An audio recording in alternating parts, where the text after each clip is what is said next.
In the name of Allah, the Beneficent, the Merciful, I bear witness that there is no God but Allah. Muhammad is his messenger. And the Honorable Minister Louis Farrakhan is our divine reminder and warner that's in our midst. Thank you for tuning in to another episode of the JAKQ Brothers Presents Let Us Make Man, a podcast of three brothers who desires nothing more than to present a positive image of what a man should be striving to be. We all are family men who love our children. We all are businessmen. We all are youth mentors.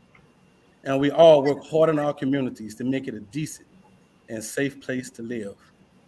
When putting this podcast together, we govern our actions by three rules. One, to put God first in all that we do. Two, to present content to podcasts that can make you a better you. And three, to show brotherhood and unity among men that you could be proud of. Right. My name is Brother Kawi Muhammad. I be one of your hosts and your moderator for the night. I'm born and raised in Atlanta, Georgia. I'm a father of two and who I love very much. Look, I'm that brother that loves the beginning of things, the root of things. I'm inspired by inspirations and motivations, and so that would govern my line of questioning. Now, with no further ado, let me go to the other host for the night, other JAKQ brother. I'm gonna start off with a sister brother, a JAKQ sister. she's a guest host for the night. Let me read some things about this sister. She's a proud member of the Nation of Islam. She works passionately with the 10,000 Fearless under the leadership of our regional minister student, Minister Abdul Sharif Muhammad. What I like most about this sister, she brings so much energy to whatever environment that she's a part of. Every time you look around, she's doing something, whether she's on a food giveaway, whether she's in a community outreach. My Sister Mariam Alima Warwick. Alhamdulillah, all praises due to Allah. I bear witness that there is no God but Allah who appeared to us in the person of Master Prophet Muhammad, to whom praises forever due. I further bear witness that he rose the exalted Christ, the Mahdi, the most honorable Elijah Muhammad, and with their two minds, they are guiding the Messiah in our midst, the Honorable Minister Louis Farrakhan. And I greet you again in the greeting words of peace of Assalamu alaikum. Thank you so much, Brother Kawi, who we worked previously together before in the community, circa 2019. So this is how he knows me, and that is how I know him. And I thank you all for allowing me to come on your show and to co-host. I appreciate it. Wow. Yes, Wow. Don't forget to throw your plug in for your YouTube channel. For my personal channel? For your YouTube channel. Yes, oh, yeah. Everything is Mariam Alima on everything. So you put in Mariam Alima, you'll find me. So support JAKQ Brothers and support Mariam and Illegal Rashad. That's Praise right. be to Allah. Praise be to Allah. All right. Now we have the J and the JAKQ Brothers. He's not with us right now, but he's on the way. So I'm gonna go right on to another JAKQ brother, another host of ours. This brother is, his daddy is one of the legends of the Nation of Islam in New York. And this brother do not lean on his daddy's name. He's trying to make a name for himself. And he unquestionably, in my opinion, is one of the great unknown leaders that we have. He's the current producer of this show. He's a well-traveled brother, positive brother. No further ado, my brother, Ahmed B.I. Yes, sir. Thank you. I bear witness there's no God but Allah, Muhammad is his messenger. To all, thank you all for joining on our podcast. Thank you all for taking time out of your busy schedules. My name is Brother Ahmed. I'm co-host on this specific night. We're going to indulge in some real deep topics tonight. So stay tuned, get all your pens and pads out, open your minds up, and just indulge in our conversation. But as we introduce this platform, we are the JAKQ Brothers. You can support us financially at $JAKQ Bros, $JAKQ Bros on Cash App. You can see it scrolling at the bottom of the screen. You can also support us on YouTube. We're trying to blow YouTube out the water. You know, we're trying to give information to our people. So go on our page and subscribe. Hit the subscribe, hit the bell on our Facebook. Like us on Facebook, on Instagram. Follow us. We'll be coming in on TikTok and Twitter as well. You know, we want to share little tidbits from all the guests that we have and from our co-hosts. So support us any way you can and just continue to watch us. We're on 7 p.m. Tuesday, 7 p.m. every week. JAKQ Brothers, let us make man. Thank you, Brother Carly. Praise be to Allah. All right. I think we fully ready to go. So, with no further ado, let me start it off. Now, there are many movies and shows that showcase the battle in the sky or UFOs.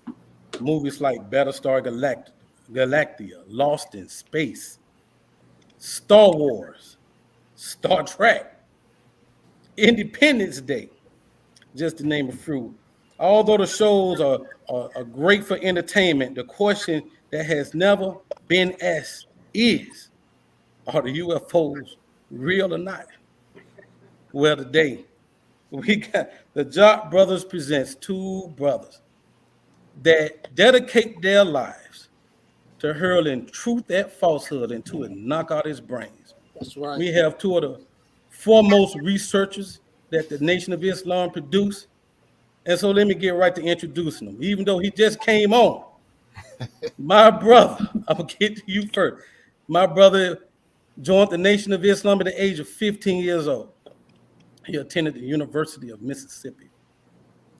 He is a local student minister at Mosque number 15 under the leadership of student minister Anthony Muhammad. And I know Brother Iliad Rashad is going to correct me on that name real soon. Mudhakir. Anthony Muhammad. And I know Brother Iliad. He is a member of the Honorable Minister Louis Farrakhan's research team. He's evangelizing over 50 cities on many platforms, and he's an author of many books. But after our conversation yesterday, I know one of his great passions is defending Farrakhan. With no further ado, I'd like to introduce my brother to you, Brother Dimitri Muhammad. With a JAKQ Brothers round of applause. Salam alaikum. Wa alaikum salam. Any opening words, brother? Just a great honor and privilege. We thank Allah for the privilege and the opportunity to be with you tonight. Certainly have a lot of love and admiration for JAKQ Brothers as one of the leading podcasts during the pandemic, which serves a very vital role in creating positive, spiritual, relevant content for the believing community and our people. So we're grateful to be with brothers that we love and admire. And it's always a special added treat to be with my dear brother and friend, Student Minister Ilya Rashad Muhammad. So I'm looking forward to a great conversation. Praise be to Allah. And our second guest tonight, been trying to get this brother on this show a very long time. And this brother he tried to keep it simple, but he's really extraordinary. I mean, he's a public educator. He's a urban gardener and a beekeeper. This brother speaks to the bees. Yeah, he is also a student minister out of Mosque number 55 under the local leadership of Brother Anthony Muhammad. I'm going. Go ahead. Brother Mudhakir Muhammad. Yes, sir. He's also a member of the Honorable Minister Louis Farrakhan research team and is an author of several books, including a book that we're going to be talking on tonight. Sister Miriam. That's right. All right. With no further ado, with the JAKQ Brothers round of applause, please welcome our brother Ilya Rashad Muhammad. Hey, Alhamdulillah. alhamdulillah. All praise is due to Allah. And again, assalamu alaikum. Walaikum salam. Thank you so much for this invitation to be able to talk about and discuss a topic of this magnitude. It's a topic that so many continue to run from. So I'm honored, I'm privileged, and thankful to be on a platform with you, brothers and sister, and to be able to talk about this topic, especially with my dear brother, friend, and colleague, Brother Dimitri Muhammad. So again, thank you, and I'm excited, y'all. But Memphis got it going on. Yeah. Memphis Let's pull the blanket off red this hot. Wow. All right. So look, let's get it started. First of all, I do want to know, Brother Iliad, just on a personal note, just to get the ball rolling. I noticed you have two names. Can you tell us a story behind that, brother? My name, Ilya Rashad. Interestingly, my parents who gave me this Islamic name were not knowingly Muslims. My parents, my late mother, the late evangelist Mary Cross, formerly known by her stage name as an artist with Stax Records as Wendy Renee, she and my father were both evangelical Christian parents. My mother being an evangelist and my father being a deacon, growing up in the Church of God in Christ. They happened to give me a name that my father really gave me, Ilya and Rashad, mostly because they thought it was cool. They did not know the meaning behind the name. Heck, I didn't know that my name even had meaning until I became pretty much an adult. Right. I think Ahmad Rashad was running back for the Vikings during the time I was born, if I'm not mistaken. And my father not being Ahmed Rashad, but Ahmad Rashad. You want to get there? Okay, yes, sir. Brother Ahmed's gonna get you too, brother. And so, needless to say, it wasn't until later that I even found out the meaning of my name. And the name Rashad is a common name in the Muslim world, meaning integrity or rectitude, morality, or uprightness of conduct. Yes. And the name Ilya is a Semitic name that is basically the same name as Elijah. You have Ili, Yah. Ili is short for my Allah. Ili, Allahi, or Ili, my God. Just like when Jesus was on the cross and he said, Ili, Ili, lama sabachthani, my God, my God. And the other part, Yah, is an abbreviated name of God. That's where you get Yahweh or Jehovah or Yahweh from. So you have the Lord, my God. It's literally a call on God. It's the name Elijah. And I was sharing with you shortly before we got on that the Honorable Minister Louis Farrakhan told me that he was considering, giving me a name. But he told me that he couldn't do that because I already have a good name that he loves so much. So in words, he blessed the name that I was blessed to be born with. So I'm very happy and thankful to have been able to come through some parents that they knew something. Right. Praise be to Allah. Well, no further ado, let's get to work, family. Let's get to work. All right. All right, brother. We all wrote a bunch of questions down there, and then we're going to go off the audience as well. So, look, my first question is, Ezekiel. He had this vision back in 595 BC of a wheel within a wheel. Now, a lot of us believe that the Red Sea parted. A lot of us believe that Jesus turned water into some wine, some alcohol. We believe all of these miracles. The lion was in the furnace, but for some reason, we do not, or we are reluctant to believe in a will that actually is manifested right before ourselves. Can you tell me why this may be? Both of you, anyone, however you want to attack this, y'all can go back to back, however you want to do it. Can you tell us why it's a reluctance to believe in this will? Sure. And I'm certain Brother Dimitri will add on to this. Yes, sir.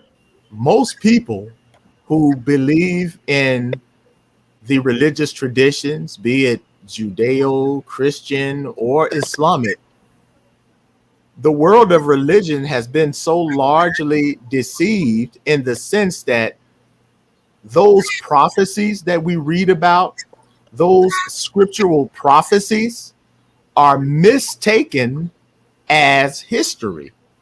So when we read about these different fanciful events taking place in the Bible stories, we get confused and think that happened yesterday. Plus, we get confused by looking at the symbols and mistaking the symbols for the reality. Right. So we are turned totally away from the reality and the fulfillment when it is on the scene.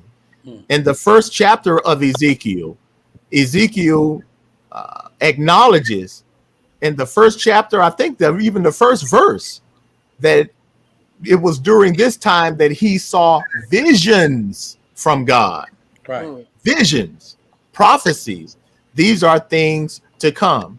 And to make a long story short, I would strongly argue that one of the reasons people try to refuse to acknowledge or believe in the reality of the fulfillment of this will is because God revealed it to a black man from among themselves, the most honorable Elijah Muhammad. Beautiful. And because he brought this truth to the world, and that truth is now evident in the real world, they want to do everything to try to avoid not only the truth of it, but the source of this truth. Brother Dimitri, you want to jump on that?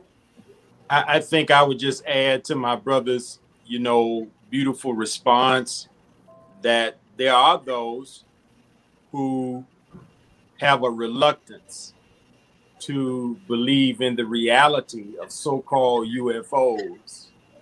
However, over the years, there have been many studies that have identified that even though the American government has not been forthcoming in sharing with the American people what they know about the reality of the wheels, there are upwards of maybe 70 or 80% of the American people who believe that UFOs exist. Okay. So you have a situation on the ground where, as the old expression goes, the people are often smarter than you think they are. And so the dearth or the gap exists in that those who believe don't know where to get the right information from to fully explain what it is that they have seen and what others have seen and what they know has been seen around the world and what many other governments around the world have been candid enough to share with their citizenry. So I concur with Brother Student Minister Ilya that one of the great impediments among those who yet disbelieve exists in their faulty understanding of God and religion.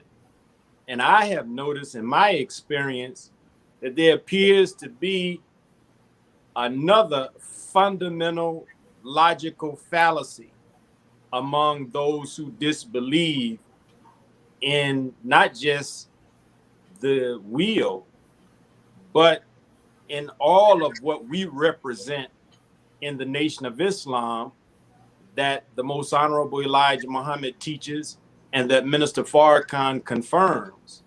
And that is this: even though we might believe that God did wonderful things for the people in ancient times, we really have trouble believing that what God did yesterday, he is well able to do today. Beautiful. So really, religion, one of the staples of modern organized religion, is to actually believe that God's greatest exploits were done in bygone years. In fact, about it, if you believe that God is actually active in the world today in a similar way that he was in times past, you and your religious belief is labeled and marginalized as being a cult. That's right. This is extraordinary. You mentioned, and I think I have to apologize because I have not updated my bio to include student minister Abdul Muthakir's new holy name given to him by the Honorable Minister Louis Farrakhan. So he is no more to be known as Brother Anthony, even though he did a lot of good as Brother Anthony. But I remember once upon a time, he was at the rostrum and he read a quote from a sociologist. And the quote, and I have to paraphrase, but it was a profound point to me. He said that, you know, we live in the age of modern technology, but most people's understanding of God is still in the horse and buggy days. Woo. So I'll just leave it at that. Throwing punches off the top. Okay. Yes, I have to jump in. I have to jump in because we noted that Ezekiel's vision was in 595 BC. And I'm a numbers lady, and that equals 19. And my name, by the grace of Allah, is Mariam. So Watch out now. you got to just make it add up. That, I'm going to ask my first question to either one of you can answer this with whatever knowledge that you have. In your knowledge, do you know if there being women on the mother plane? And I ask this question because I've never thought that there weren't, but there are individuals within the nation that did not think that there were or are women on the mother plane. I'll give a very simple response. The Honorable Elijah Muhammad said that there's a civilization on that wheel. And there's no way you can have a civilization with people without having women on there.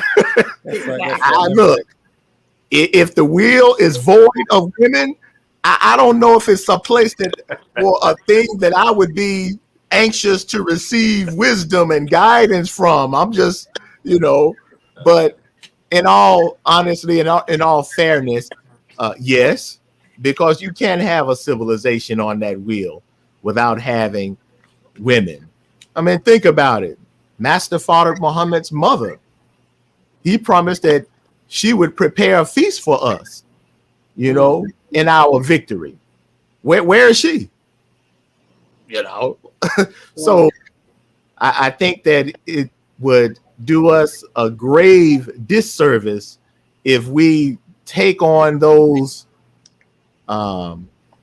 very outdated horse and buggy thoughts and try to apply it to the magnificent wisdom and teachings of the Most Honorable Elijah Muhammad. I don't think that would fit.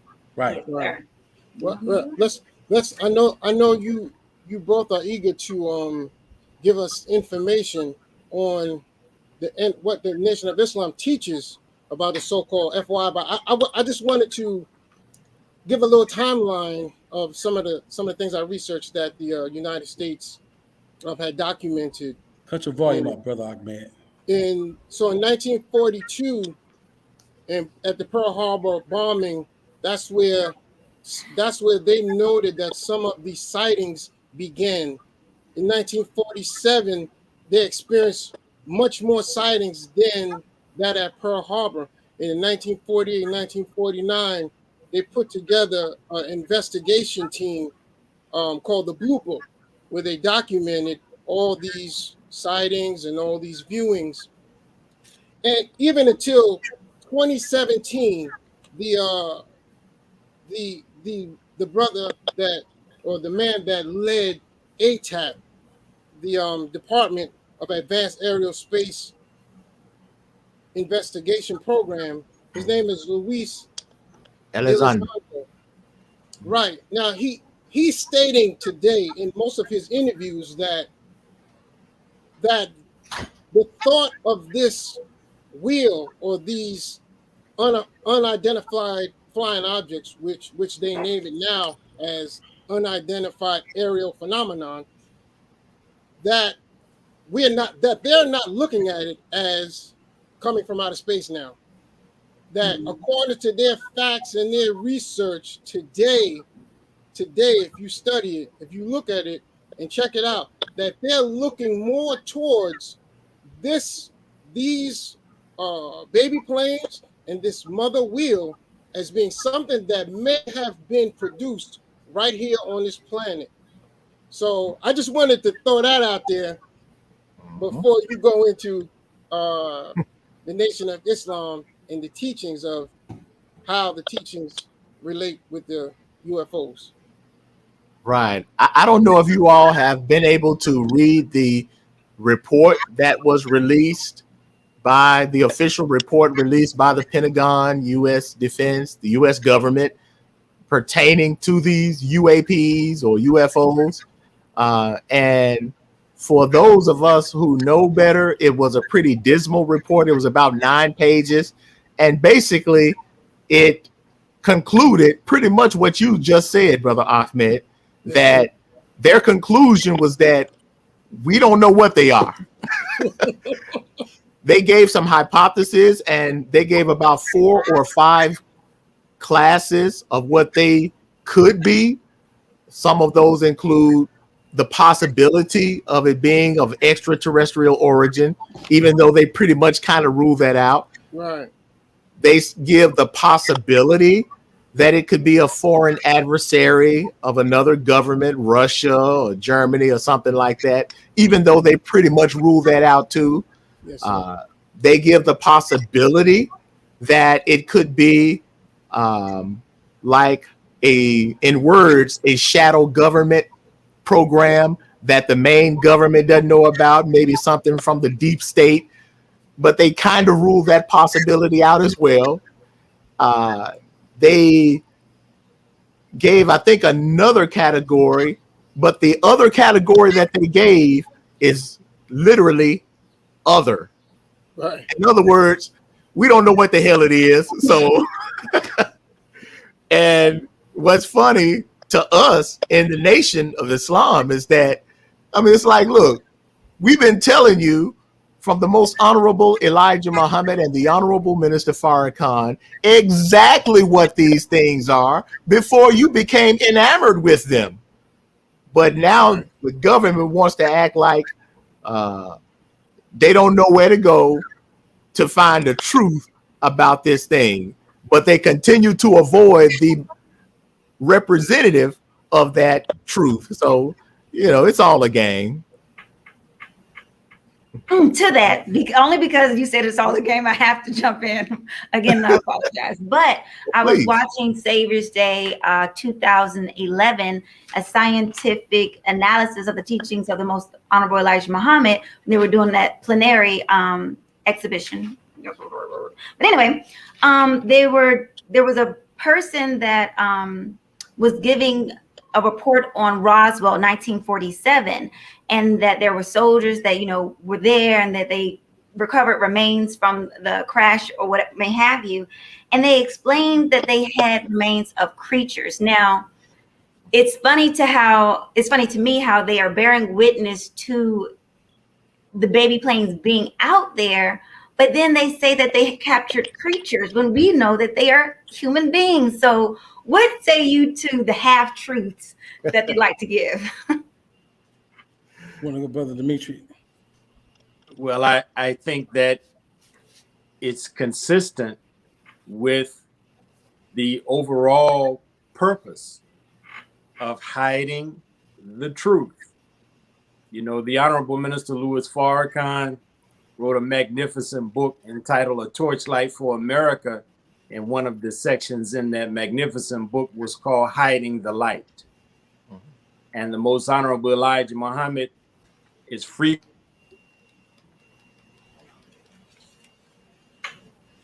Uh-oh. Know the truth that he is preaching, that our slave masters and their children would never tell us the truth of it. He went so far as to say all of the foreign nations could be at America's door ready to take her over, and she still would not tell the sons and daughters of her former slaves the truth. That's right. And I want to encourage the viewers to really, if you haven't already, to get a copy of Brother Elia Rashad's book, because he documents not just our belief in the wheels or mother plane and baby planes, but he provides documentation that vindicates the Most Honorable Elijah Muhammad's teaching about these so-called UFOs. And this becomes very important because when you look at the fact that we are some 79 years on the other side, Brother Ahmed gave a brief timeline, right? So in 1942, the Honorable Elijah Muhammad was arrested twice. He was arrested in the month of May and also in the month of September. And he said in the Theology of Time lecture series in the 70s that when they arrested him, contrary to popular belief, they weren't there scolding him about calling the white man the devil or being a racist or being an anti-Semite. None of the things that we might think that they would, be grilling him over. But he said that they were imploring him to tell them more about what he knew about these wheels, these UFOs. That's right. Now, pause to check the scene. They were asking Elijah Muhammad, this black man, as we love to say and affectionately say, a Georgia-born black man who only went to 3 years of formal education in a rural set-aside school for freed slaves. They are the American government, the same government that goes globally and punks other nations, makes them to tremble. They are pleading with this man to tell them what he knows about what they viewed at that early day as an existential threat to American security. Come on now. And they waited 79 years to let the masses of the American people know just the mere fact that they exist. To Brother Iliad's point, they put in their report that they don't really know what it is, but we just will tell y'all we're going to stop saying it's swamp gas or weather balloons, etc. So what I'm getting at is this.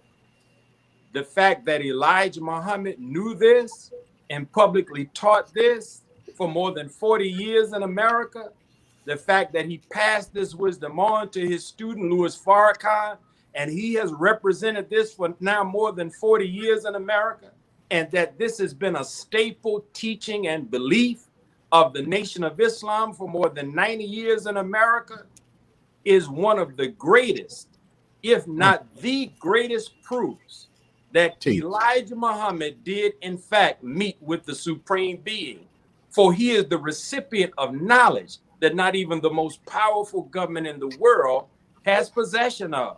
And if they want possession of it, they have to come and sit at his foot and the foot of his servant, the Honorable Minister Louis Farrakhan. So this is extraordinary. What we're talking about is the point. I don't want us to lose sight of the global implications, but also the divine implication. This is proof of our theology. You want to answer that, brother? Oh, praise be to Allah. Boy, look. Ditto. And we were talking about the Roswell crash, whatever that was. And one thing we have to remember, even though we provided them an opportunity to present certain truths on our platform back in 2011, they don't have the whole truth, you know. And the Honorable Minister Farrakhan, during the Theology of Time lecture series, talked to us about this alleged Roswell crash. And he let us know on really several occasions that these highly superior planes of God don't crash. That's right. What God would do, he would allow some, just some of his technology into the enemy's possession. This is why the wheel, and these wheels are known as God's calling cards. Right. It's literally a gift to let the enemy know that there is a power far superior, far greater, far wiser, far more advanced than anything that you can think of. And if I give you a glimpse of this power, let's see how you're going to act with it. You see? And this is consistent with the pattern of God throughout the sacred text of Bible and Holy Quran. God has always shown his power and extended the opportunity even to the oppressors, even to the wicked tyrants and rulers and pharaohs. He gives them evidence of his superior power to give them the opportunity to get it right. But you and I both know that most of the time, perhaps 99% of the time in the scriptures, even though God proves his power, just like he did to Pharaoh in the stories of Moses in the Exodus, just like he did with King Herod during the time of Jesus, these people were shown the power of God, but they still refuse to bow down to his will. Today is no different. America knows the power that is in the world that they call UAPs, or unidentified aerial phenomena. And to be honest with you, those at the very highest echelons of government and military intelligence, they know for certain that Louis Farrakhan, the Honorable Elijah Muhammad are the representatives of that power. Yes, sir. But just like Pharaoh, just like Herod, they ain't gonna do right. Right. They ain't gonna do right despite all the evidence. And this is why destruction and judgment is warranted to them. And today is no different. I mean, I most certainly hear the passion of both of y'all brothers and the knowledge that y'all are spitting out. Really, I mean, what made you two get so interested in the study of UFOs? I mean, how about you, Brother Elliot? Well, I, just like Brother Dimitri, we have a passion for defending the truth. We live in a world where the truth and the truth speaker, the messengers of truth, are the most vilified, plotted against, lied on, and hated on individuals. And we are those who are bold enough and in truth wise enough to stand with these messianic figures of God among us. So it behooves us as believers, as Muslims, as those seeking righteousness, to stand up on the truth, especially when that truth can be proven in the real world with facts and evidence. So I know as a student of the Most Honorable Elijah Muhammad and the Honorable Minister Farrakhan that this is a truth that back in the day used to be one of the aspects of the teachings that was perhaps the most mocked, the most ridiculed, because the evidence was not as available as it is today. They didn't have internet and YouTube and camera phones in the 30s, 40s, 50s, 60s, 70s, 80s, and barely even in the 90s.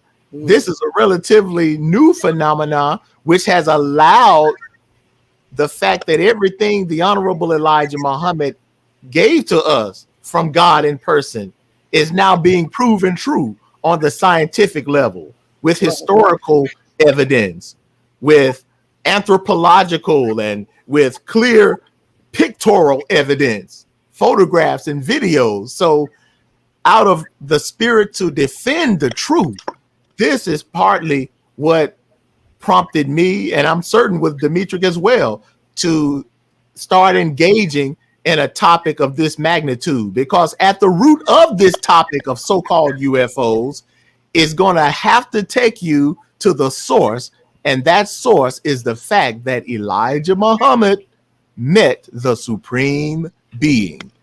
It's going to be real hard trying to get away from that truth. Right.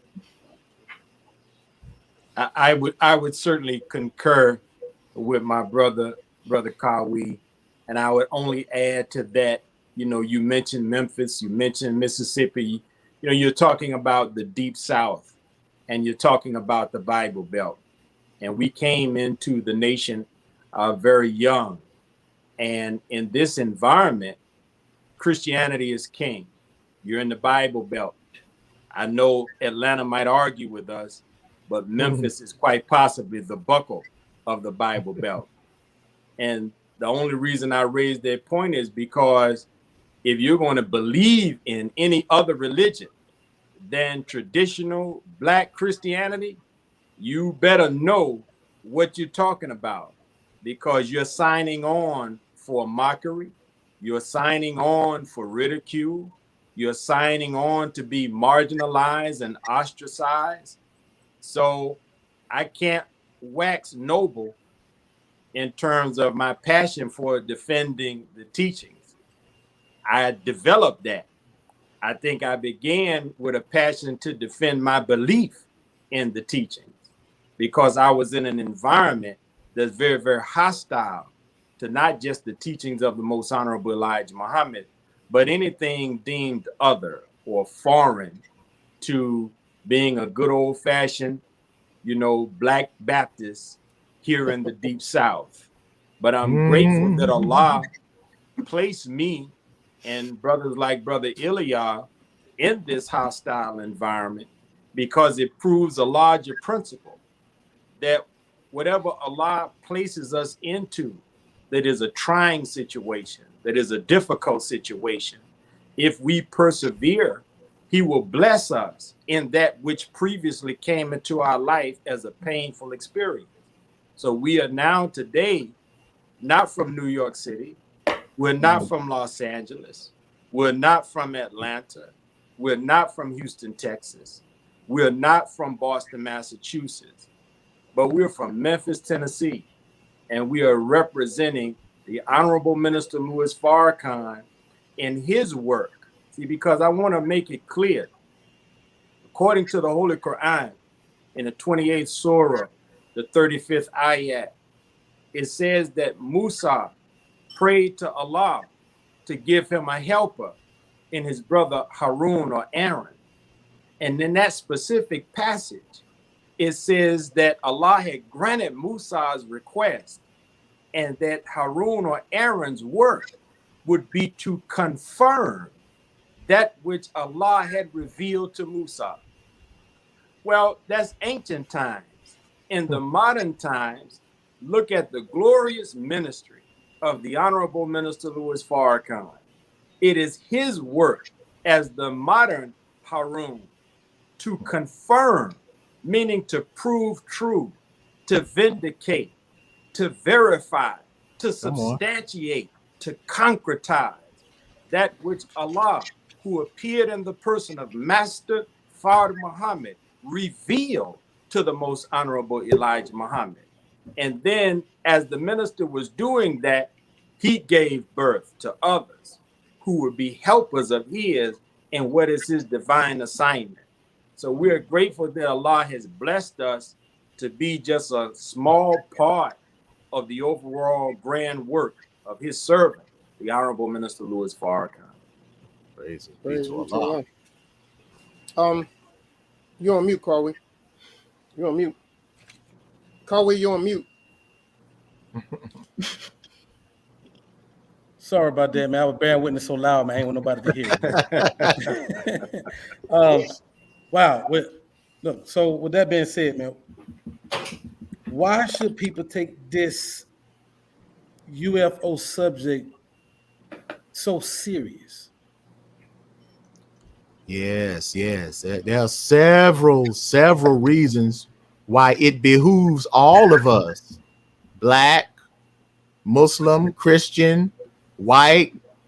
It behooves humanity to take this subject seriously, because if it is known that there's a power in the world that's greater than all of the power of the tyrants and rulers and oppressors and governments and militaries put together, then we should want to seek guidance, help, and assistance from the most superior power that is known to man. And since that power is present in what you call the UFO phenomena, then it would only make sense, logical sense, that we seek to know what this power is and how we can benefit from it. Right. And if you do take an objective approach in seeking the truth about these planes, then it will lead you to that humble Black man from Georgia called the Most Honorable Elijah Muhammad. And in seeking him, it will lead you to his designated and anointed national representative, the Honorable Minister Louis Farrakhan. So the fact that the world's most powerful governments and militaries have spent billions and countless billions, trillions of dollars over several decades trying to monitor and even in some cases trying to attack these planes, that should let the common person know that this should be of utmost importance. The fact that your taxpayer dollars have been used and misused to try to find out what these planes are that the Honorable Elijah Muhammad had already told you about. The fact that all of your presidents since Franklin Delano Roosevelt have had an issue with this reality that is in the world as a matter of national and world security, that should let you know that it should be of utmost importance to you. The fact that the American government, the most powerful government in the world, has classified this truth as above top secret should let you know that they're trying to keep it from you, right. Which should make us want to, delve into this subject even more. And I think I want to kind of throw the ball to Brother Dimitri, because when taken into consideration, we come from a people of slaves, and our people have yearned for a power to come in the world. And Brother Dimitri, we had a conversation about this a while back when it comes to those Negro spirituals. Could you share some of that with us? Yes, and I wanted to punctuate that point by starting with this point.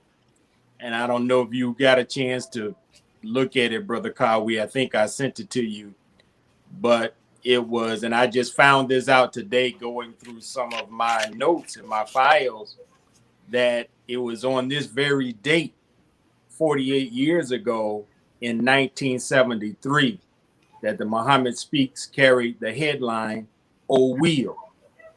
And it was actually during the month of August and September in 1973 that the Honorable Elijah Muhammad published a series of writings or articles going into an analysis of Ezekiel's vision, the wheel.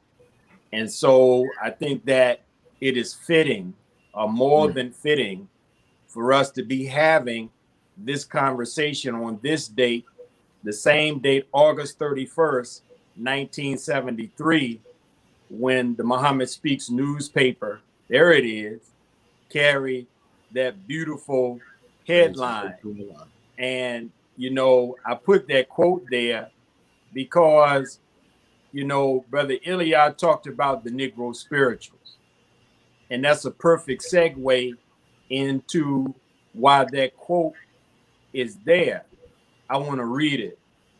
The Honorable Elijah Muhammad wrote, "O will, the greatest mechanical defender, powered by the Spirit of Allah, to protect us, the Black people, on the face of the earth." Wow. A protection for the people of God that we didn't even know was being prepared for us. See, so, you know, ufology can be put in a lot of different genres. But as a student in the ministry, I find that this is powerful pastoral care for the believer and for our people. Right. Many of us have heard that great and legendary Negro spiritual called "Swing Low, Sweet Chariot." That's right. Coming, for to carry me home.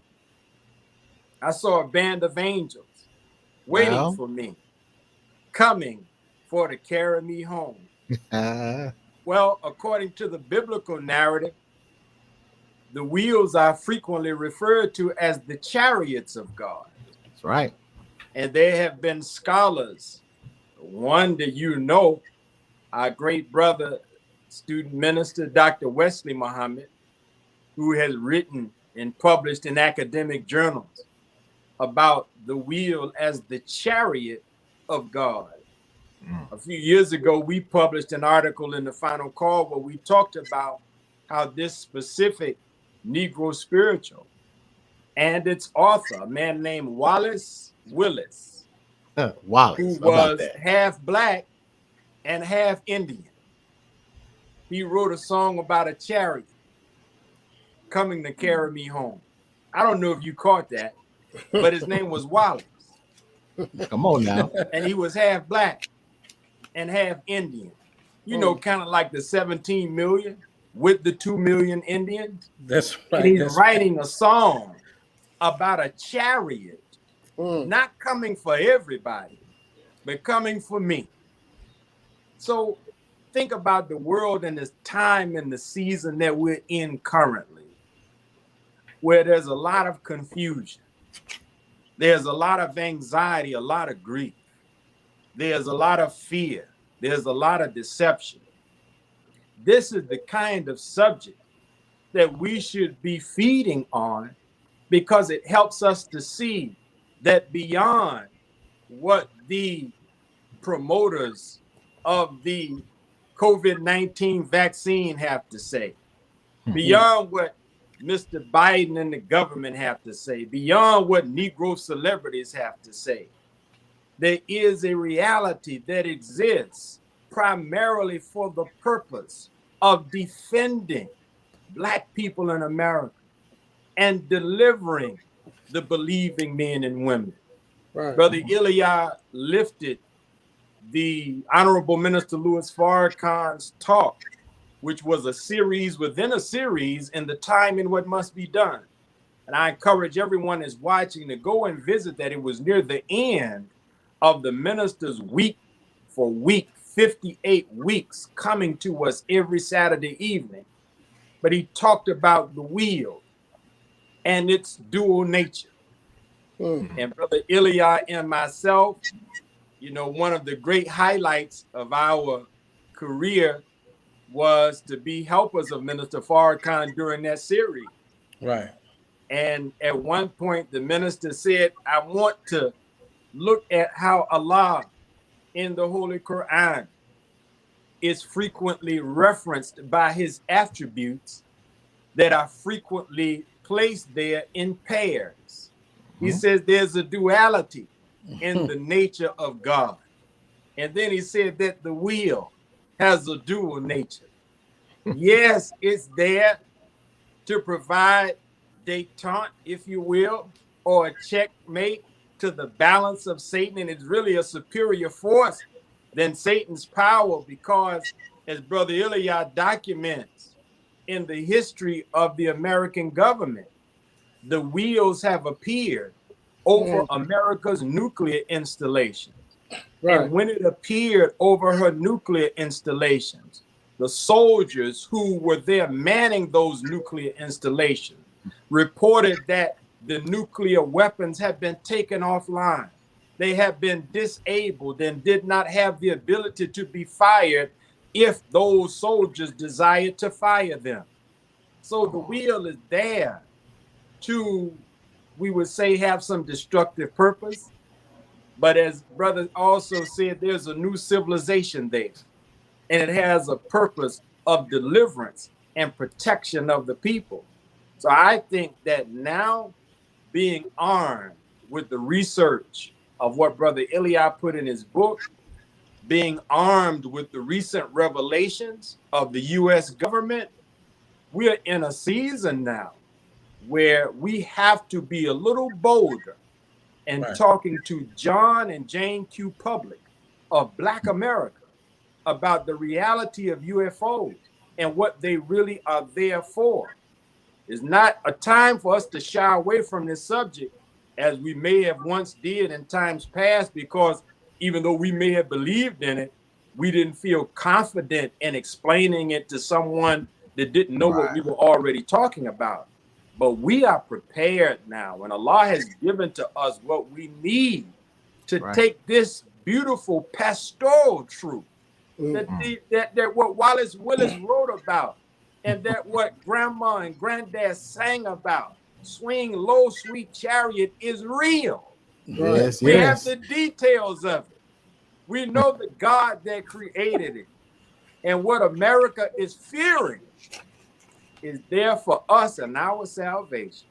Come on now. I'll go on and on because it's a beautiful subject to me. Swing low. Beautiful subject. I want to hear what the Nation of Islam exactly has to do with this, with the mother plane, with the UFOs. What is the exact connection? But hold on, before you get into that, we have it's 8 o'clock, so we usually show a brief sponsor commercial for all our sponsors, and all those in our listening audience. If you would like to join our sponsorship to help support us, please email us. I'll put the email. Oh, yes, sir. Yes, sir. But basically, that was it. I was really trying to, let's get into the meat of exactly what the Nation of Islam have to do with USOs. What is the exact connection? That connection of UFOs has everything to do with the Nation of Islam. I don't know if I'm able to share this screen right now. When I saw you ask that question earlier, Brother Ahmed, I was reminded of some words of the Most Honorable Elijah Muhammad in The Fall of America, wherein he says, and I quote, "The mother plane and her work is a display of the power of the mightiest God, Master Father Muhammad, to whom praise is due forever." You would not have what you call a UFO phenomena. You would not have these flying disc-shaped objects that have been seen over America's airspace and over shutting down nuclear warheads all over the world, showing and demonstrating their superiority over all of the militaries and governments of the world. That is a display of the mightiest God and his power. We're talking about a real God in the real world, Master Father Muhammad. And the proof of that is the fact that you do not have any real UFO concerns or mass sightings or government investigations or reports or authentic pictures or videos of these planes before they launched from this earth in 1929. All, and listen to me carefully, all of your credible UFO researchers and historians will tell you that the UFO phenomena didn't become a real concern until the 1940s. That's right. This is after they launched in 1929 and still after Master Fard Muhammad showed these things to the Honorable Elijah Muhammad in person, which was the early 30s. This is still after the Honorable Elijah Muhammad has started teaching about the reality of this huge wheel and these smaller wheel-shaped planes that his God in person showed to him. So when you want to talk about the UFO phenomena or unidentified aerial phenomena, you cannot truthfully talk about this at its source without dealing directly with the Nation of Islam. And this is why this topic has been placed above top secret. This is why this matter has been considered a matter of national security. This is why when they arrested the Honorable Elijah Muhammad after they first encountered the wheel in 1942, they asked and interrogated him about this reality and questioned him about it. They got their information about this from him when they arrested him and then locked him up as a result of his knowledge and teaching about these planes. So the fact that all of this talk about UFOs from the Senate, the Pentagon, the Congress, so-called UFO researchers, and you overlook declassified FBI files about Elijah Muhammad's relationship to these planes called wheels, if you're going to overlook that, then you're not worth your salt as a researcher or as a UFO believer, for that matter, Right. because the truth is right there. So it's hypocritical to keep trying to overlook the Nation of Islam's inherent relationship with this phenomenon. You want to get in there, Brother Dimitri? Yes, beautiful response from my dear brother. And I would only add to that, when we're talking about the role of the Nation of Islam with the current UFO phenomenon, is that number one, long before the US government has just now admitted it, this has been a staple of our religious teaching and belief.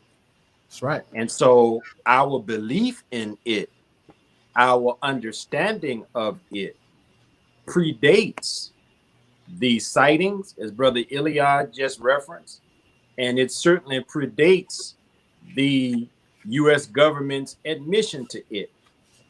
But from a spiritual perspective, I'd like for us to consider what Allah has said in both the Holy Quran and Bible. In the 72nd surah of the Quran, around the 26 and 27 ayat of the English translation, Allah describes how he reveals his secrets to his servants, the prophets, and he appoints for it a guardian and a protector that goes before it and behind it. In the Bible, in the Old Testament, when you get into the book of Amos, in the 3rd chapter and the 7th verse, it says, "And the Lord thy God shall do nothing except that he first share his secrets with his servants, the prophets." So in America, the truth about UFOs has been above top secret. But the truth of the secret was given to a black man born from amongst us, proving yet again another biblical principle. And that is when you have Jesus exclaiming to God that he was so thankful that God had kept certain wisdom and truth away from the powerful, away from the wise, away from the prudent, and had instead chosen to give it unto a people referred to symbolically as babes and infantile people, a people unsophisticated in the things of God and the knowledge of prophecy. Yet That's right. God chose to prove his strength in their weakness. He chose to demonstrate his wisdom in their ignorance. And so we today, even in this late date of 2021, oftentimes don't really realize and appreciate the serious profoundness of what we have been given. And quite frankly, sometimes we take it for granted. But these are the heretofore carefully guarded secrets of God, Right. that as a part of our inheritance and as a part of our blessing for what we suffered for more than 400 years, he has gifted us with that which he has kept elusive to the powerful rulers of the world. If we were in church, there'd be something for us to shout about. So is all wrapped up, intertwined, interconnected, above, under, on the left and on the right of the modern UFO phenomenon. It belongs to us as the caretakers of God's secret wisdom on behalf of our suffering people. Beautiful, beautiful. Sister Miriam, you have a question? Well, I have to. I've got plenty. I do need to go backtrack to Brother Demetrius, Willis, because you ain't finished, Brother Demetrius. You said Wallace Will is Libertarian. You got to add that Willis. Okay. I like that. Yeah. And I have to ask this question. My mother asked, what did the Christ say to the FBI's when they interrogated him about the wheel? You know what? I have a slide. You want to put it on the slide? Yes, sir. I happen to have this slide up, and this is just right some. Yes, it's on now. This is just some of what the Honorable Elijah Muhammad shared about the FBI interrogation. And be mindful, this is in 1942, shortly after the U.S. Armed Forces encountered these wheels over what is now known as the Battle of Los Angeles, which took place late February of 1942. A government investigation took place thereafter, which led government and military intelligence to the only entity who was on public record for talking about these flying discs that had never been seen before like that, or never been encountered before in that manner. So their investigations, government investigations, led the FBI to arrest the Honorable Elijah Muhammad and 80 plus other believers from our temple.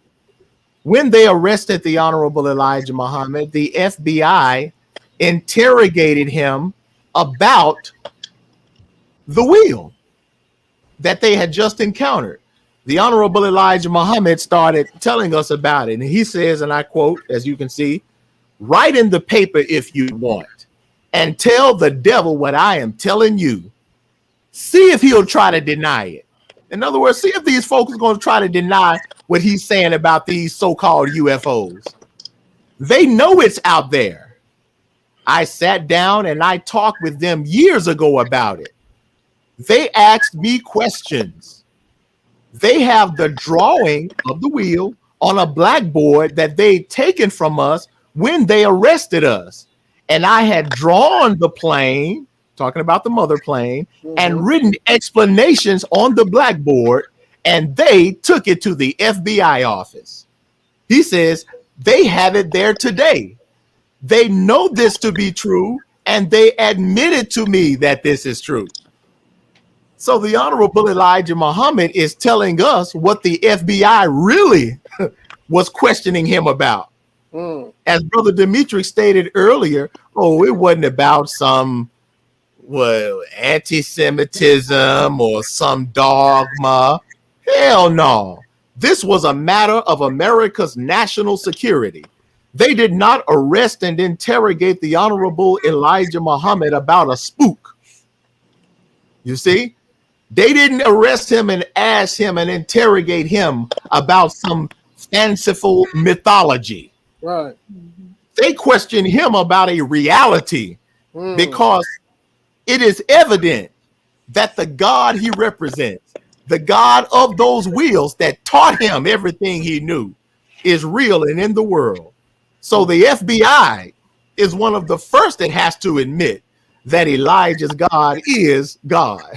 That's right. That's And right. see, this is why the world of religion and science and academia and intelligence do not want to deal with the Nation of Islam on this topic, because this topic allows us to prove that God is a man and that Elijah Muhammad was taught by the supreme being, God in person.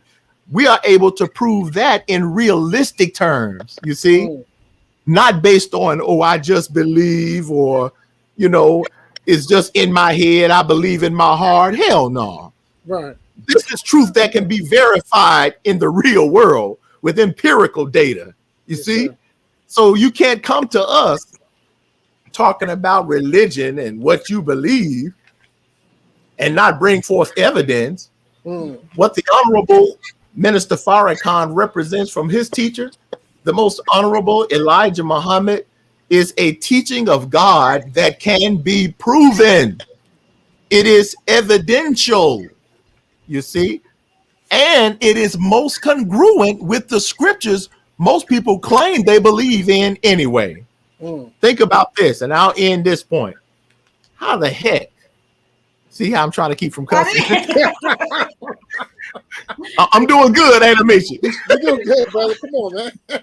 How the heck can religious folk who believe in the Bible, the Torah, the Gospel, the New Testament, the Holy Quran, you say you believe in these scriptures when all of these scriptures depict God and his angels operating from heavenly vehicles that fly in the sky, from Genesis to Revelations, from Al-Fatiha to Al-Nas, but you don't want to acknowledge the fulfillment of God in the real world when he did exactly what the prophecy said he would do?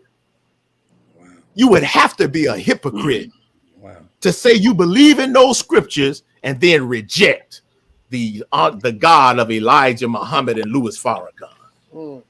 How can you with logic even utter to say you believe in the God of a scripture who all throughout these scriptures says that he's described operating from these heavenly vehicles called a wheel, called his chariots, called a cloud by day and looks like a pillar of fire or a star in the evening time? Come on.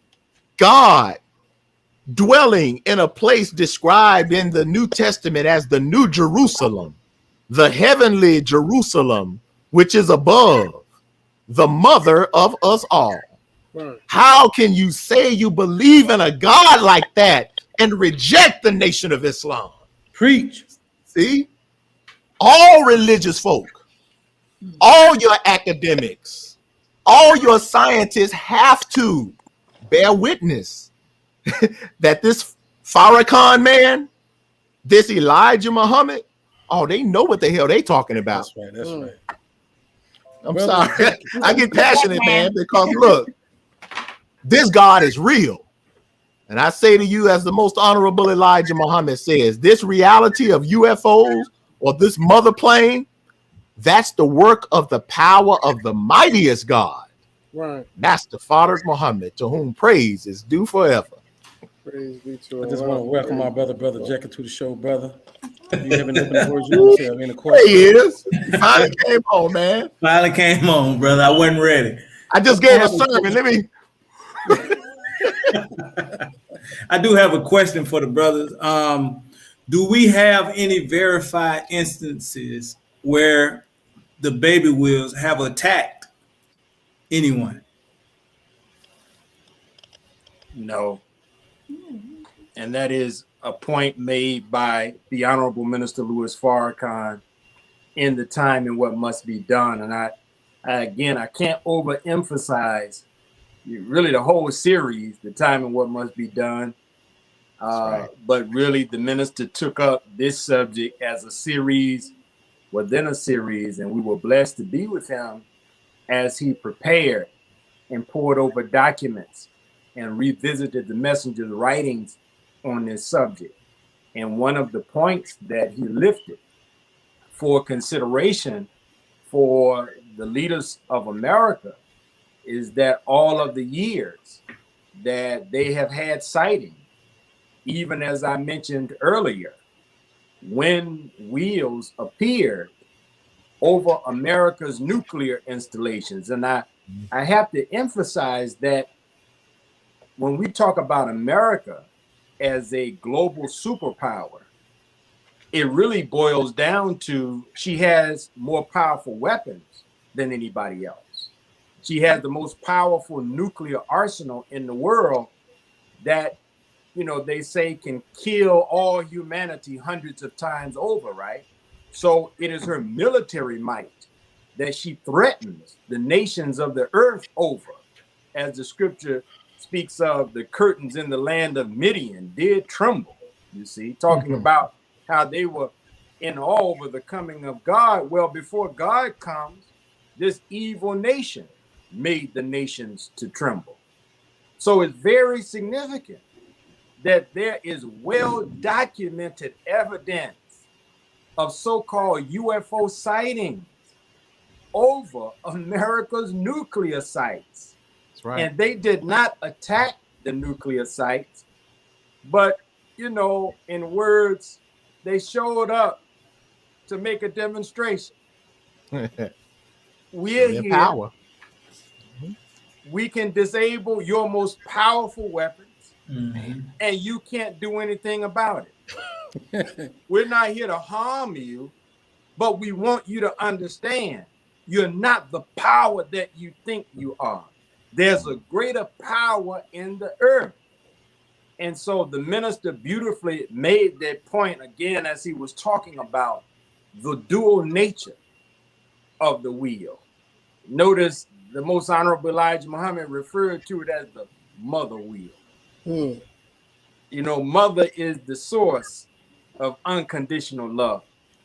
Mother is a nurturer. Mother is the first teacher. I mean, we all know the wisdom related to that terminology of mother. So this wheel has not come and presented itself in America to do harm to the American people, because as the Quran says, Allah never punishes a people until he raises up in their midst a messenger or a prophet to give them an opportunity to repent. Now, of course, at a certain point, if repentance is not effectuated among an errant and wicked people, Come on now. then Allah's wrath comes forth. That's right. And so I hope that, you know, that point resonates. And I only wanted to add this, you know, when Brother Ilya was speaking about the government's interrogation of the messenger, you know, over the wheel, and the wheel being a problem for America's national security interests. This really kind of helps us to put into perspective that famous political cartoon that was appeared in the back of Mad magazine, or Esquire magazine, pardon me, back in, I believe, 1964. I don't know if you have it, Brother Kawi, to show, but it'd be good to show, because there was the cartoon image of the Honorable Elijah Muhammad. Now, in that cartoon image, he's situated in the midst of world leaders on an international stage. And you had the French president, Charles de Gaulle, standing on the stage, speaking to all of the world leaders. And notice what he says in the quotes. says, if it was not for this man, we would have a glorious future. I remember that. Yes, sir. Mhm. See, so now marry that on to what we now know, that the government knew. There it is. Praise be to Allah. That the government knew about Elijah Muhammad's knowledge of the will, his detailed understanding of the will, and that he told them that this was taught to him by his teacher. Now, go into the writings of Dr. Wesley, and he documented for the first time what had been in existence inside of the FBI files, wherein we learned that in an effort to ridicule or to make the Honorable Elijah Muhammad look ridiculous, the federal law enforcement agencies traveled the world in search of his teacher, Master Fard Muhammad, this same man that is responsible for the wheel. Come on. They went as far as to New Zealand on the taxpayers' dime, searching for the teacher of Elijah Muhammad. Well, now that we know what we know about the wheel, could it be that they wanted to perhaps neutralize him as a threat to America's national security interests? Since Elijah Muhammad's knowledge of these UFOs, this is the man that had taught him of it. So you see, when we get into this subject, we see not only the pastoral message, which is quite profound, but we see that this puts the little messenger of Allah on the world stage, puts the little baby nation of Islam on the world stage as a major entity to take into consideration as the nations of the earth plan their future. Right. So it's a big, big subject. And I hope that, you know, we can continue having these kinds of conversations. Yeah. Because, you know, I wrote a piece called Mockery No More. You can't no longer mock us over this teaching. Come on now. And I don't mean to cast aspersions, but, you know, during the transition of the nation, come on, under the leadership of Imam Warithuddin Muhammad, may Allah be pleased with him. Right. He never believed in the theology of his father.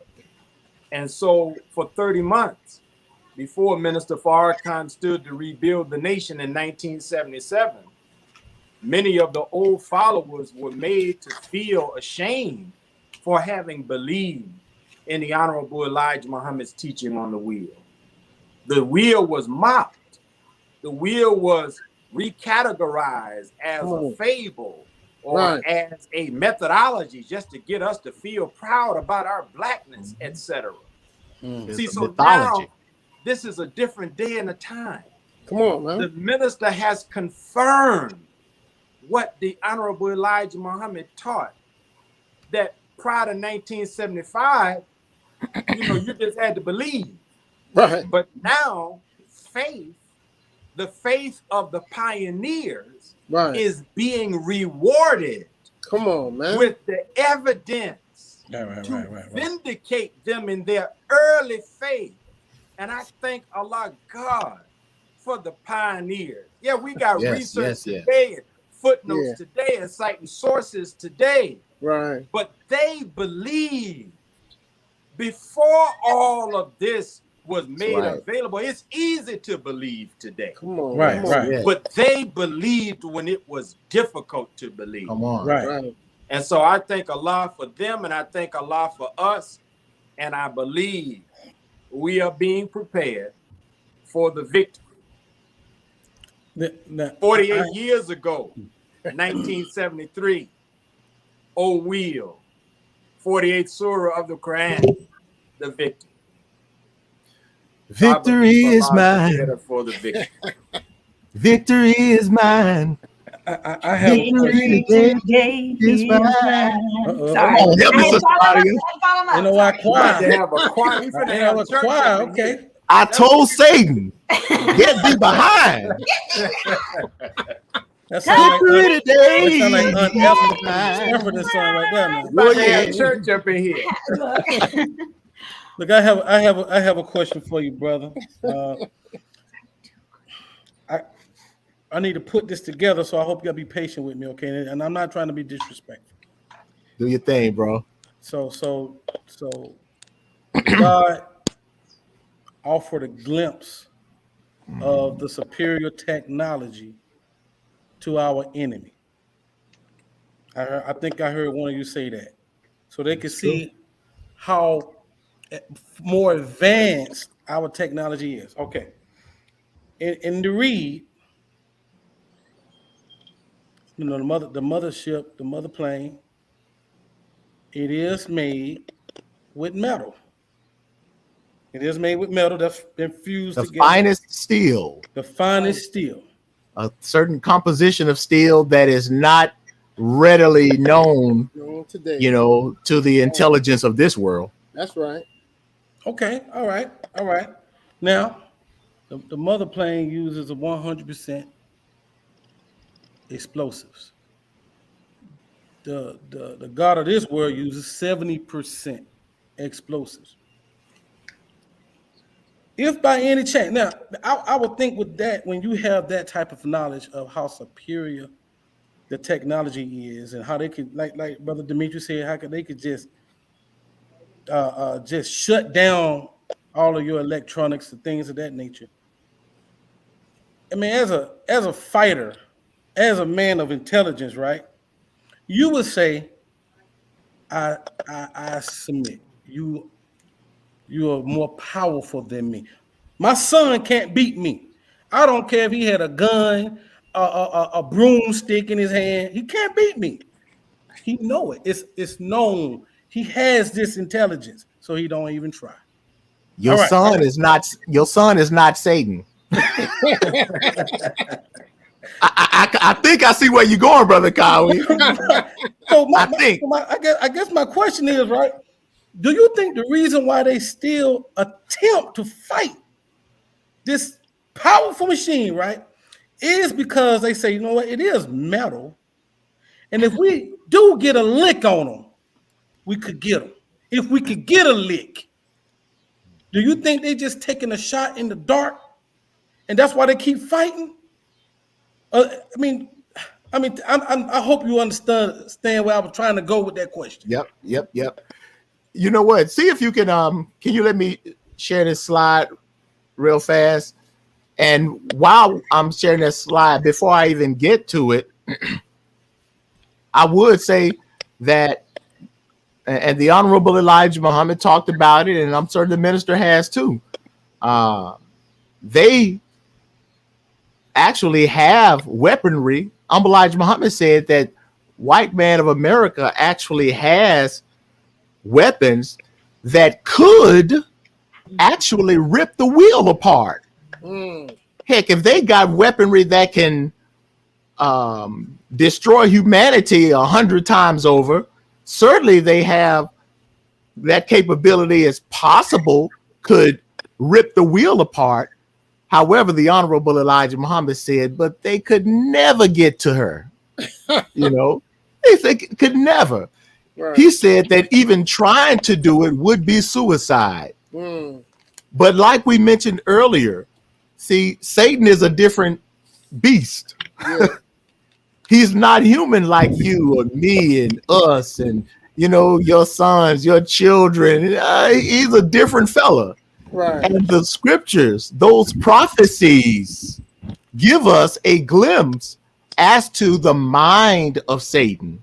That's why we lifted those prophecies of a Pharaoh and a Herod, because these people were clearly given the evidential signs of God's superiority. He clearly shows that he has power over the weather, over the animal and insect life, over the plant life. He has power with his vehicles. But that didn't stop the mind of Satan. Right. That only feeds into him and hardens his heart. You see? He will try to fight God. With this scripture that I had right there, not scripture, but that quote from the Most Honorable Elijah Muhammad, where he says that the white man of America, and I think Dimitri first showed me this, says the white man of America is well informed through his scientists and scholars who are paid just for studying the problems of prophecy. Notice he said the problems of prophecy. See, prophecy is a problem for the devil, and especially the future destruction of America, which he knows is fast coming. The Honorable Elijah Muhammad also said that these people, they study prophecy not to submit to the will of God, but literally to try to fight God. Whereas you and I, if we were to study prophecy, we would do it so that we would try to do and submit to the will of God and find favor. But this dude, this is Yaqub's fella right here. Right. He was not made to submit. Remember, he was made to try to master the original man. So it's not in his nature to take advantage of an opportunity of the supreme being who's giving you a way out. And all they have to do is submit. All they really have to do is submit and take heed to the solutions provided by God's messenger among us, which is the Honorable Minister Farrakhan. Right. You know, from your and my point of view, that would seem like that's a no-brainer. But I'm telling you, this Satan, that's a different fella there, boy. You want to take it? You want to go at it, Brother Dimitri? I think brother answered that beautifully. I would only add that, you know, the prophecies describe Satan, and that's the key language to use to understand and arrive at the answer to your question. So you have to look into the scriptures to see what the scriptures and the prophecies describe of the end time events. It's a subgenre of religious studies called eschatology, where the scriptural writers or the religious scholars discuss how the scriptures paint a picture of what to expect at the end of this present world. And all of the world's sacred texts describe, you know, a battle in the sky. They describe an ultimate showdown between Satan and God. And so certainly Satan has been given many opportunities to, as the Quran says, get a glimpse into the heavens. But they know that the heavens, according to the Quran, is a guarded canopy, right? So the wheel is guarded. The wheel is of a dual nature of blessing, but also wrath. And so in the final analysis, the book of Revelation, as well as the Holy Quran, describe the ultimate defeat of Satan. It never says that Satan would give in. And one of the things that you have to keep in mind is that Satan's end is timed to coincide with him being at the zenith of his power. So now imagine Jordan in his prime. Imagine Mike Tyson in his prime. In their prime, who did they fear? They feared no one. Even though we saw Brother Mike, he ran up against a force that, even though he may have been in his prime, some say he was past his prime. To me, anytime you step in the ring with Mike Tyson, you need to be afraid. Right. But he came up against a man, as Minister Farrakhan provided commentary. He said Mike was, you know, kind of arrogant. But Evander came in with the scripture wrote on his leg. Philippians. I can do all things through Christ who strengthened me. Yep. So even though Mike was our Muslim brother, Evander came in with spiritual power on his side. So Satan's doom is timed to coincide with his most powerful season in the world.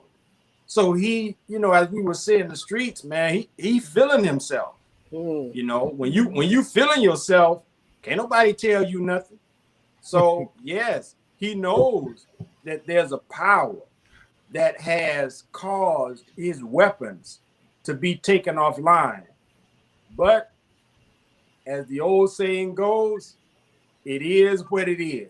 And so Satan has to go for broke trying to fight God.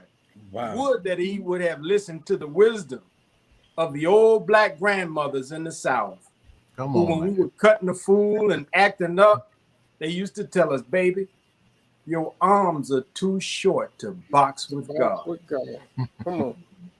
But I guess as they say, that's too much like right. We short on time. So if Brother Ahmed, if you have a question, I would ask you brothers to have a quick answer. Do you have a question, Brother Ahmed, about anything? That No, ain't sir. possible, Brother Kawi. That's possible, brother. You invited preachers on your show. Didn't you know that? Weren't you forewarned? You answered that one question very short, brother. What about you, Sister Mariam? I do. Okay. So to go back quickly to when you were speaking about Brother Ilya, and I believe it was you that were talking about the pioneers, yes, and how we stand on their shoulders, and we're so thankful for them or the Brother Dimitri, either one. Yeah, Brother We were Dimitri. talking about Brother Dimitri, that we stand on the shoulders of our pioneers who believe just off faith. And that is so beautiful. So the question is, how do you encourage believers that have had sightings of these baby planes or the mother wheel, more like it was a baby plane, whether they had a vision like experience or whether they have seen them in person, which Allah has blessed me to have both. And I also want to know if you all have had yours as well. But how would you encourage them to hold on to truth? Because it is possible for doubt to creep in, not unbelief, but doubt. You know, it's like, did I? You know, I was kind of tired. Look, if you've been blessed and have been granted to see any of these aspects of Allah's majesty, that in and of itself should serve as encouragement. Right. Encouragement that you should continue and that you're on the right path. Because now, if you've seen these things, that's all the more verification that what we believed in is actual truth. And if that's true, and Allah verifies that, then what other promises of Allah will be rendered true? You see? Right. So all we got to do is now continue to believe and study, but most importantly, submit. Right. Because look, God don't lie to us. His promise is true, you know, but we can't approach it in a spooky way and expect his promise to be the way we think it ought to be. No, he promised us in gardens wherein rivers flow.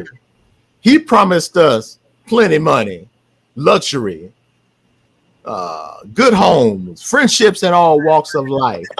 He promised us victory over our enemies. This enemy is the most powerful enemy that has existed in the last 6,000 years. But here we are, the children of slaves, and God has literally come for us to put us on top of the world. He wants to see us win. And part of the evidence of this wheel and these wheels are signs of evidence that should encourage us that we got this power on our side. As Brother Dimitri showed us in the Muhammad Speaks newspaper. See this wheel? That's on our side. That's our defender. Right. That's our protector. We are his people, and we should think like it. We should act like it. Walk like it. That's right. Minister told us, and Brother Dimitri, I'm certain you probably remember this because he shared it to us a few times in some of those meetings. You know, we are in the time of God. Yeah, I know it seems like the devil is still in power, but his time is technically over with. So we are in the days of God now, Right. which means we should take on that, think that, live that, walk like it, be a God. Right. And that was the short answer. I forgot about the short. I'll only add to it this. You know, in the Bible, Jesus gave the Beatitudes in the 5th chapter of Matthew. And it says in one of those verses, blessed are the pure in heart, for they shall see God. So if you have been blessed, and I have not been blessed to have a sighting that I know of, you know, because I live in the great distribution center of America, Memphis, Tennessee. So it's so many ordinary airplanes littering the skies in this city. You know, I can't say for certain that I have had any kind of sighting of the wheel, even though there are believers in this area that have. So as brother said, you know, that you have had that kind of an experience, whether it is a vision, whether it is an actual sighting in the skies, you know, that's a great encouragement because Allah blessed you to see that. You know, if you were not in his favor, I would dare to say you would not be blessed to get any kind of exposure to that again, which is a part of his secret wisdom. You see, we have to stop looking at what the Honorable Elijah Muhammad and Minister Farrakhan teach as just the teachings. Right. We can affectionately refer to it as the teachings, but in truth, it's divine revelation of God's hidden truth, i.e. secrets, because that which is revealed was once upon a time concealed or hidden as a secret. So that means now, you got to be bold to stand on what I'm about to say. That means that what the most honorable Elijah Muhammad teach and Minister Farrakhan teaches is in the same category as both Bible and Holy Quran. These are books of revelation, again, documenting the activities of God in the life of man many centuries ago. Are you bold enough to believe that what God did yesterday, he would do for you and do for me?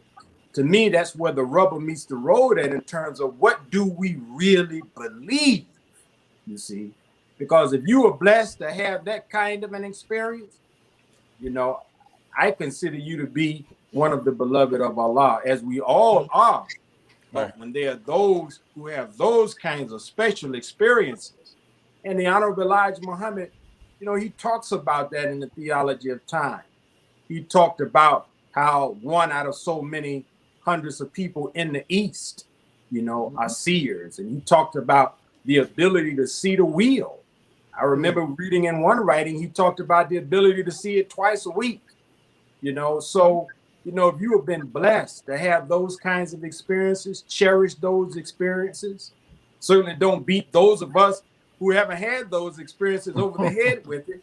You know, we already jealous, but in a good way, you know.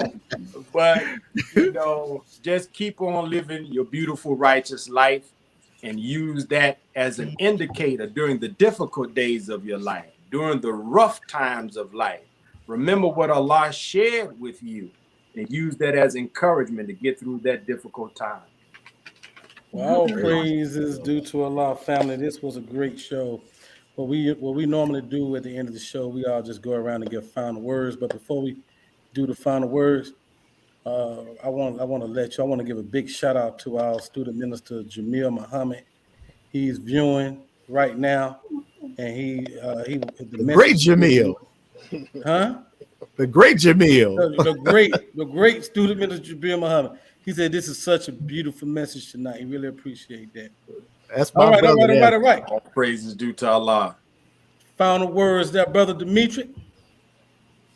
Just expressions of gratitude and appreciation to each of you from the JAKQ Brothers staff. I saw we had Brother Jackie, and then he dipped out on us again. I hope that, brother, everything is all right with him and all of those that we know it takes a lot to put this program on.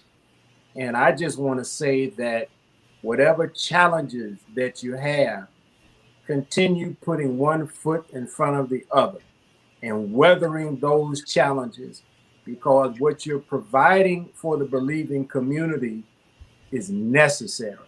Right. It's vital. It's important. It's significant. And you are giving a good account of yourself. We don't have to wonder what was Brother Kawi and Brother Ahmed and Brother Jackie and Brother Kadim doing during the pandemic when we were not all at the mosque. Your work speaks for you that the light of faith did not go out in your heart and mind, that your motivation to do the work of the resurrection did not extinguish because we were experiencing a global pandemic.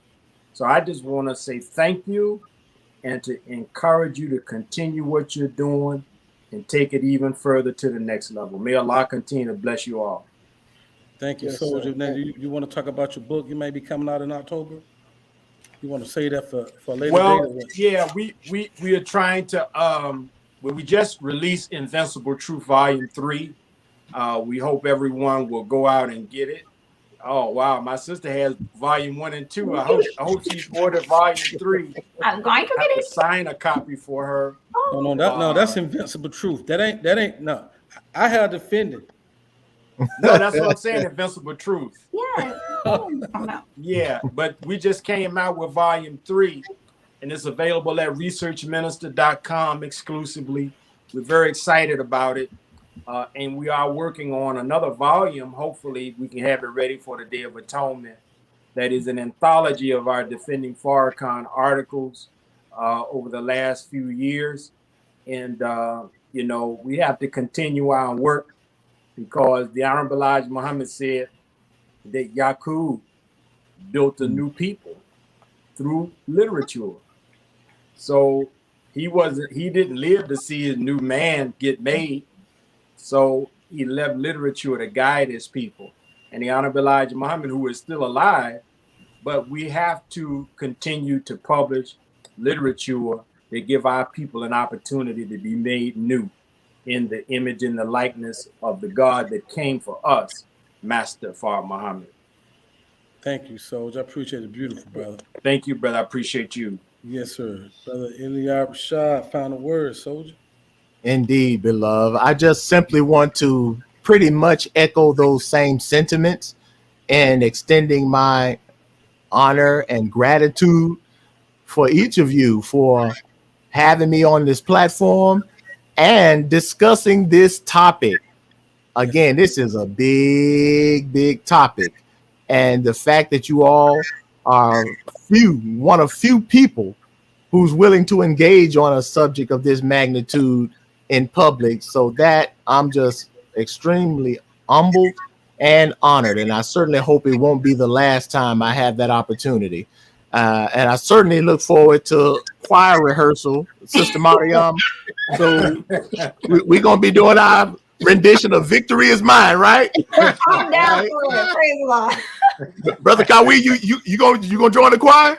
I'm gonna try, man. He got to direct. Okay. You always need that bass. But again, it's an honor. I do have our books available. Our book UFOs and the Nation of Islam. You know, that has changed the game of UFO research and disclosure.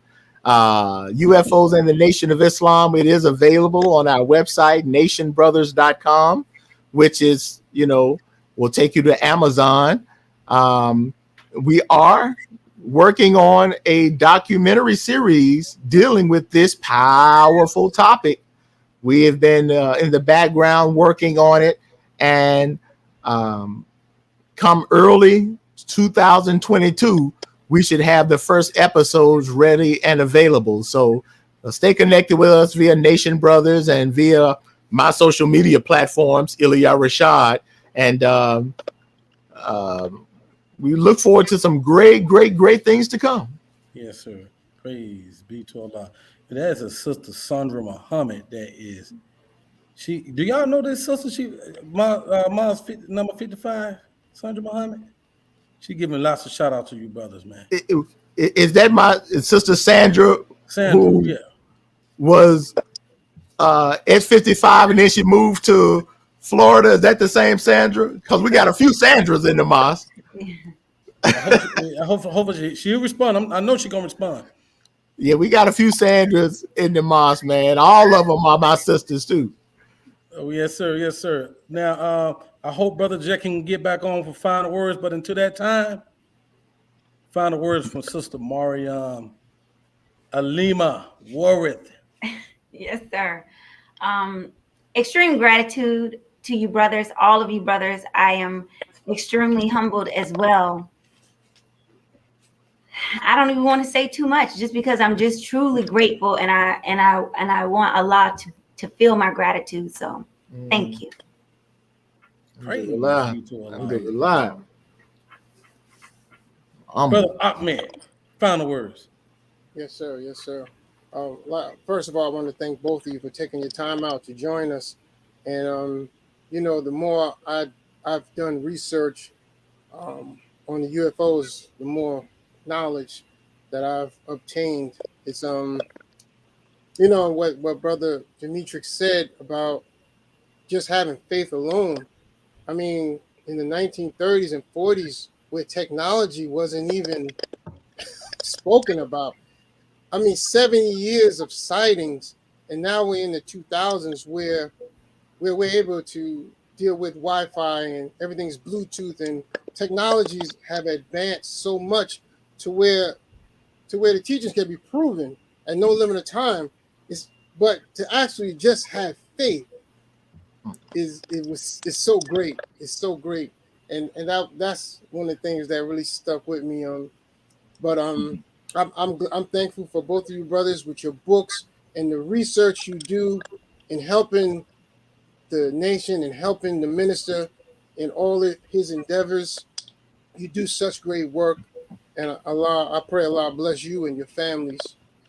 Whatever we can do to assist, in these platforms that we're coming up with in social media, trying to spread this word, trying to spread this knowledge, trying to keep the flickering light, the flickering light ablaze. And, we like to thank you, though. We like to thank you. And Sister Mariam, we'd like to thank her for joining us. Hopefully she'll be able to join us in more upcoming shows. But we're going to have you brothers back, definitely. We have too much other things to tackle. This wasn't even enough. We could have really got more into this topic and this subject, because I'm sure you both wanted to give so much more. But thank you. Yes. Thank you, beloved. Thank you, my brother. I'm just going to assume if Brother Jackie could have came on, he would have. And the Sister Sandra is from Minneapolis. Just in case. Yeah, Sister Sandra. Yeah. She was in Jackson, Tennessee for a while. That's my sister. Right. Much love Praise and respect be to to Allah. Sister Sandra. All Appreciate right, it. No doubt. My final words. One of the things I've noticed about some of the Honorable Minister Louis Farrakhan top helpers is that when they teach, even though they have all this complex information, this deep information, even though you can go layers and layers and layers on the teachings, you keep it so simple. And when I listened to this podcast, the two of you did just that. You make it easy to understand. I am surprised. I had some Christian listeners on tonight. I didn't get not one question from them. I was really, I really wanted to get some questions from because I come out to church. I'm gonna be honest with you. I come out. My daddy was a Baptist preacher, so they ask me all the time, "What you doing, brother?" But I'm surprised they still asking that question now, because I've been in this for 30 years. Officially about 10. So, but the reason why I believe they didn't ask any questions is because you kept it so simple, so easy to understand, and you backed it up with scriptures. You backed it up with facts.